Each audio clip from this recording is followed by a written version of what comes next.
The Family Life Kids Corner podcast is made possible by listeners like you. What's the matter, Travis? You look kind of down.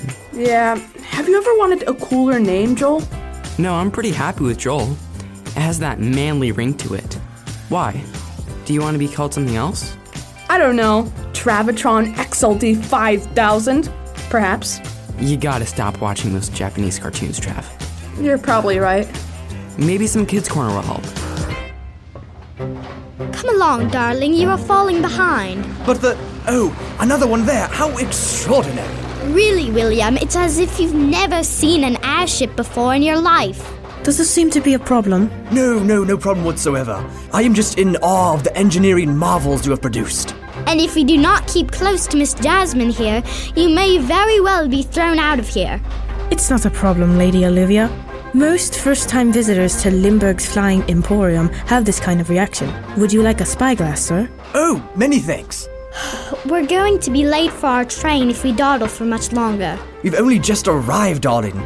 Your protestations border on the overdramatic. Now then, that's a fine wrestle.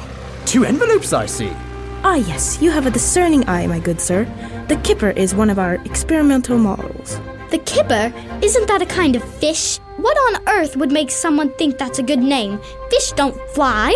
Come now, dear. There are flying fish. They're called flying fish. It's more of a glide. They should call them gliding fish. Am I right, Miss Jasmine?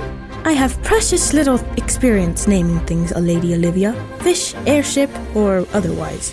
What is the name of the airship we're here to see, Miss Jasmine?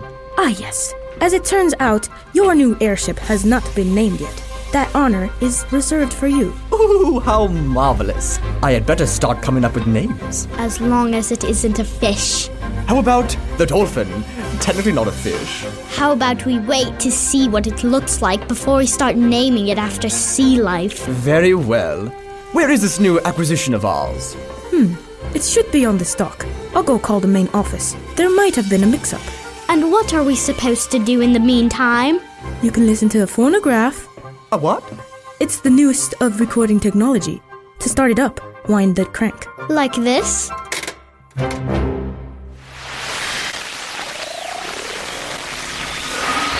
Hey, Mr. Jacobs. How's it going? Good morning, Jasmine. Not too bad so far. I was just getting ready to head to the lake. The lake? But it's a Saturday morning. I didn't think you went anywhere on those days. I mean, where will kids hang out if you're not here? I do get out every once in a while, but there's always the community center, and Fiona has kids over to her place every once in a while.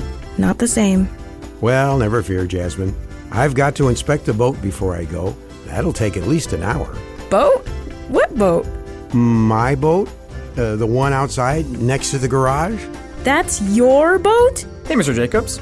Hey, guys. Will, Olivia, did you know Mr. Jacobs has a boat? Yeah, the one outside next to the garage. He's had it for years. You didn't know that? Oh, what have you two been up to? My dad and I went to a baseball game last night. It was amazing. Oh, I didn't know you were such a big sports fan, Will. He's not talking about the game. There was a blimp flying over the stadium, and he's been raving about it ever since. Come on, Olivia. You can't say that stuff isn't cool. I thought stuff like that was only like in steampunk books and stuff. Steampunk? Anyway, are you taking your boat out to the lake today, Mr. Jacobs? That's the plan, Olivia. I've got to do a quick inspection to make sure that she's lake-worthy before that. Oh, you mean like looking for cracks and leaks? Stuff like that? Can we help? Sure. Let me go get the tarp off and back the trailer into the driveway. All right, and we'll listen to the radio while we wait.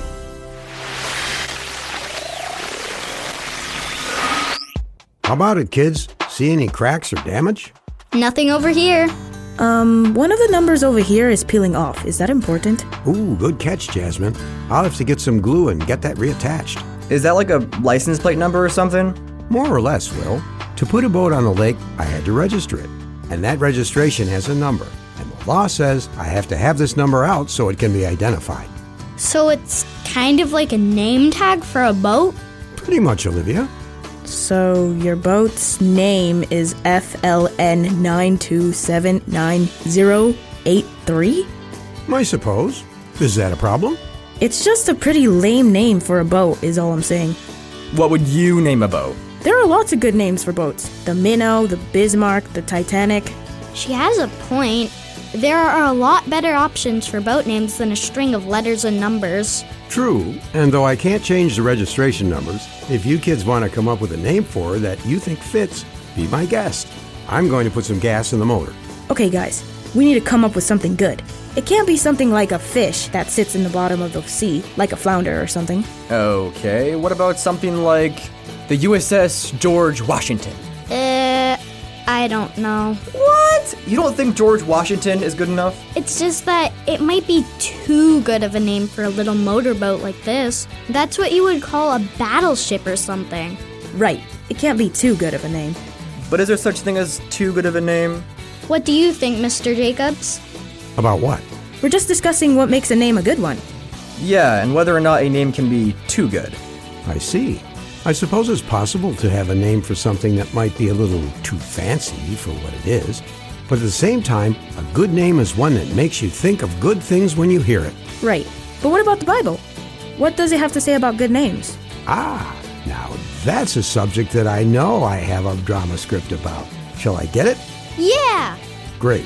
Why don't you listen to the radio, and I'll go get it. Sounds good to me.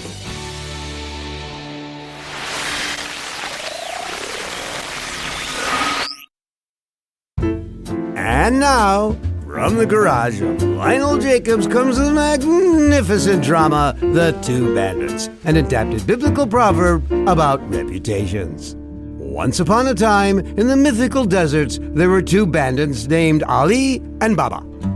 Our parents weren't very original. These two bandits worked together for many years and were quite renowned as bandits. When their names were uttered, the nearby villagers got pretty nervous. We gotta make a living somehow. On the day of our story, these two partners in crime had just finished robbing a traveling merchant. We just roughed him up a little. Rough enough for him to run away without any of his wares. Let's see what we got for our trouble. Not bad. Not bad at all. Hey, look at what I found. What do you think it is? It's an old lamp. Looks like there's something scratched in the side here.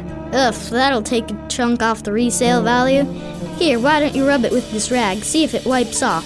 Suddenly, with a rush and a roar, out from the lamp emerged a great and powerful genie. What is thy bidding, my masters? Bidden? Yes, I am here to grant you 3 wishes. But seeing as there are 2 of you, they will not split evenly. She's right. What will we do with the extra wish? Easy. We'll just have to choose something that we both want. After discussing the issue for a moment, they both agreed on their shared wish. We wish to know our future. Masters, power has not been granted to me to reveal that which is not yet written. But I warn thee that I have seen many like you, and if you continue on thine current path, your days of freedom will be very short indeed.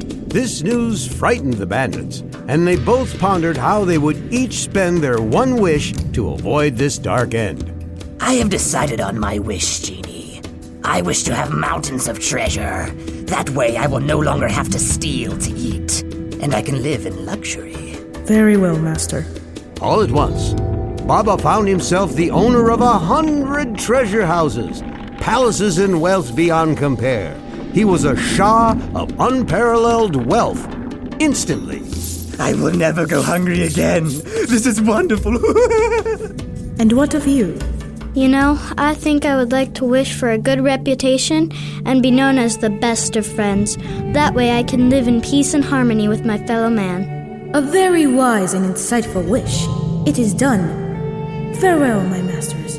May your fortunes be better than my previous lords. Baba didn't understand why Ali would not choose fabulous wealth like he did. I fear that you may have made a misstep in your wish, my friend. Do come by and enjoy the riches of my treasuries someday. Farewell, Baba. I wish you well. Ali then went to the nearby town and started a new life. She made friends, raised a family, and throughout the land, when her name was spoken, it brought joy, love, and peace. What about me? Well, it came to pass that a local sheik heard about the exploits of the notorious Baba the Bandit, and with his many soldiers and camels, he rode in and took all the treasure for himself, dragging Baba away and throwing him in a deep, dark dungeon. Not good. The moral is, having a good name is far greater than having fabulous wealth. If you have a good reputation, others will see your life and praise God. If you only have money, let's just say you won't be very safe for very long.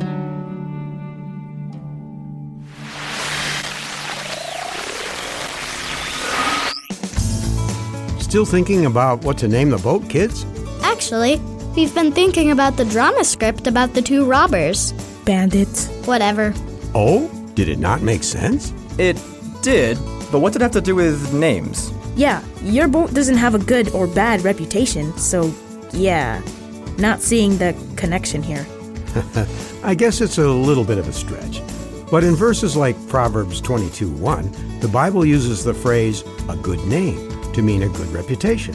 Think about it. When you hear of people named Alexander, Napoleon, or Isabella, these names carry with them a sense of power and royalty because of the great people that had those names. So when it comes to naming anything, a good name is one that people associate with good things. Don't know many Adolfs, Judases, or Jezebels, do you? But no matter what or who your name reminds people of, in Proverbs 20:11, God tells us that it's our own actions and decisions that will tell others who we really are. Just like these famous people we've been talking about did. And so it's up to us to make names for ourselves that bring honor to the God we serve. Honor? How does making good choices do that? Well, if we say we are Christians and live our lives the way Christ tells us to, people will notice. And when they find out why we're living that way, they'll know that Jesus is someone worth living for. Is that in the Bible too? Matthew 5:16 and 1 Peter 2:12. Sounds like a lot of responsibility. I don't know if I always get that right. I know what you mean, Will. And what's worse is when we do the opposite, taking the name of Christ and yet not living for him. Well, you don't have to look far on the internet to find out what that does to his reputation. Oh, yeah.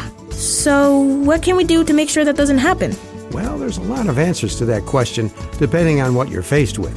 But I'd say the best answer to cover all your bases is to get to know God and to rely on him to give you the strength to live for him. Not relying on your own strength, because, let's face it, we aren't able to do it on our own. Kind of like it says in Philippians 2. We were talking about it in Sunday school last week. Oh, cool. So, are we giving up on naming the boat? Oh, right. Would you prefer to name the boat or ride in the boat? Ooh, definitely ride. Good choice. Why don't you give your parents a call and make sure it's okay while I look for the life jackets? Good idea. Anybody got a phone I can borrow? Sure. I'll let you use mine after I get done asking my parents. Thanks. And I'll turn off the radio.